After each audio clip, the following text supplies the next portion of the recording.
came from nowhere, you're still rushing through my head. Hello and welcome to episode 2 of the Slow Roaming video blog. Since we last saw you, we've managed to escape off the River Stort. Canal and River Trust temporarily opened Bricklock over the Easter weekend, and we managed to escape on the morning of Good Friday. This video will really be a catch-up about our adventures this year from Bishop Stortford down to Dobbs Weir on the River Lee, which is where we are now. Hope you enjoy it.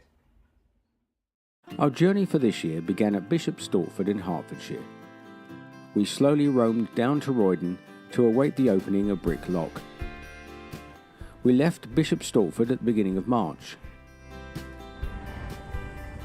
The Canal Wares boat Zendu is a familiar sight on the River Stort.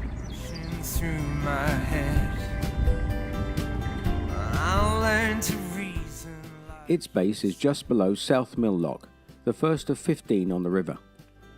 I guess it's clearer now, I need to find my place. We spent some time by the Rushy Mead Nature Reserve.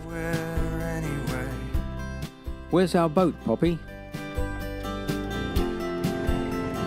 Passing by Twyford Mill on our way to Spellbrook.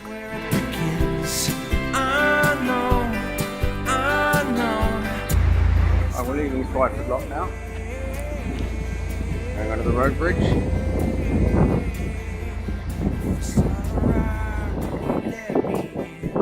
Crazy little space there on the port side. That's the lock landing. Way too small for an average boat. And there we go, leaving Twyford Lock. On our way, we passed some interesting animal carvings in Thorley Wash Nature Reserve. Where did you go to when the clouds came rolling in? Near Little Hallingbury Mill is the isolated Tednambury Lock. Next stop is Sawbridgeworth. I guess it's clearer now, I need to find my place. Who comes from nowhere anyway? Okay, we're at Sawbridgeworth on the north side. Just going to do a short little hop today, just a couple of locks down to Shearing Mill Lane, and we're going to moor up there for the day. That's the plan. We'll see how we go. See you later. Bye. Where it begins, I know, I'll always find a way.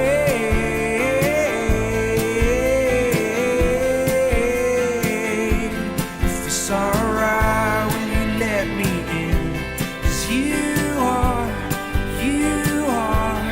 wanting to say.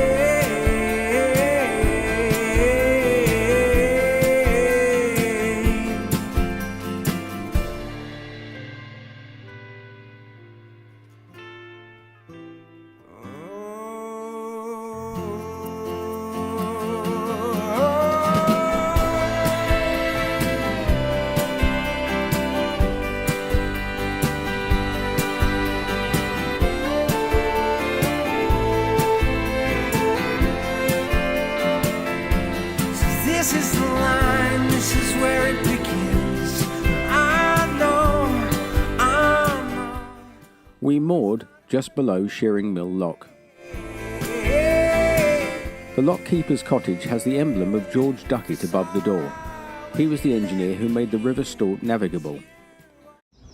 Well, it's an absolutely beautiful sunny day here on the River Stort. We're at Sawbridgeworth at the moment. We're just about to head off down towards Harlow, and maybe even Roydon, who knows. Anyway, let me just show you where we are and how beautiful it is here.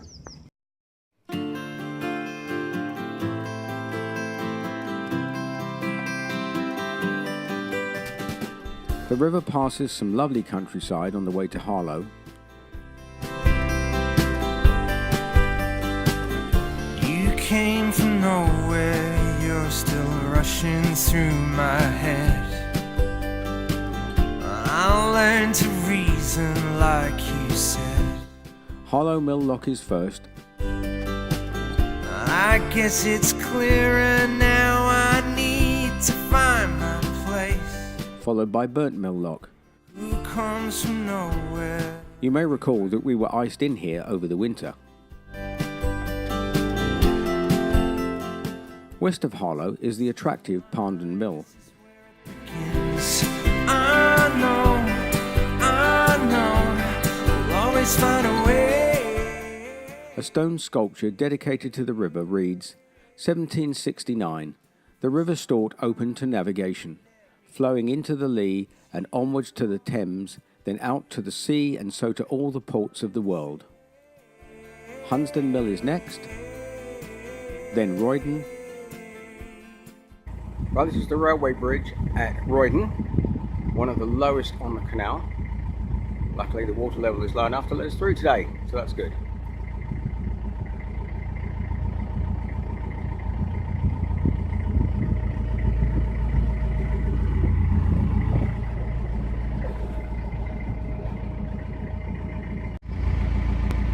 Right, this is the fun little bridge by Roydon railway station, with some odd little bits of concrete either side. No idea what they're for, but hey.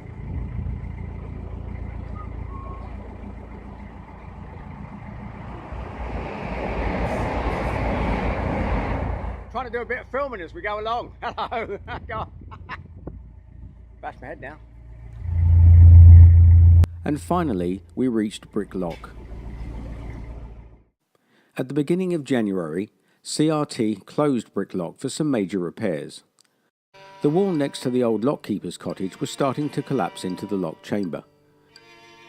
The original plan was to shore up the lock wall and insert steel piles in front of the cottage to stop it subsiding. They would then rebuild the wall in concrete and add a new brick facing. During the work, the engineers discovered that the foundations for the wall were only timber beams. Here's one of the timbers that the workmen have carved into a pencil. They had to dig out new foundations before they could repair the wall. Finally, a new brick facing was added. The lock was projected to reopen on May the 2nd. We strolled up from Dobbs Weir to take a look, but they're not quite there yet. We said goodbye to the River Stort and joined the River Lee, journeying up to Weir and then Hartford. Travelling right behind us was Tony and his boat Destiny. Tony also has a YouTube channel called It's a Narrowboat Life. Here he is skillfully guiding both our boats into Stansted Lock.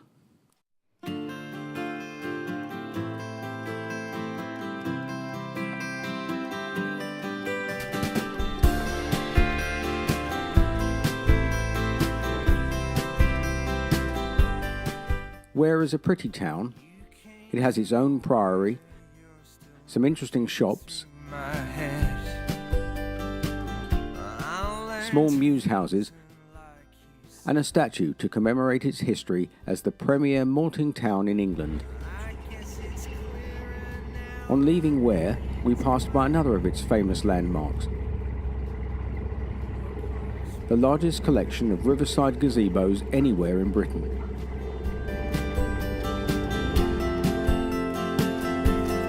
This is the line, this is where it begins. I know, we'll always find a way.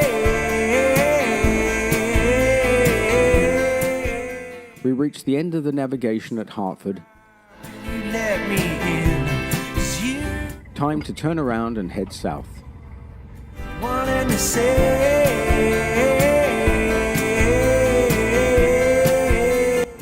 That's brought you up to date with our travels. Join us next time when we'll be off down the River Lee and across London on the Regent's Canal. Join us then. Cheers. So where did you go to when the clouds came rolling in?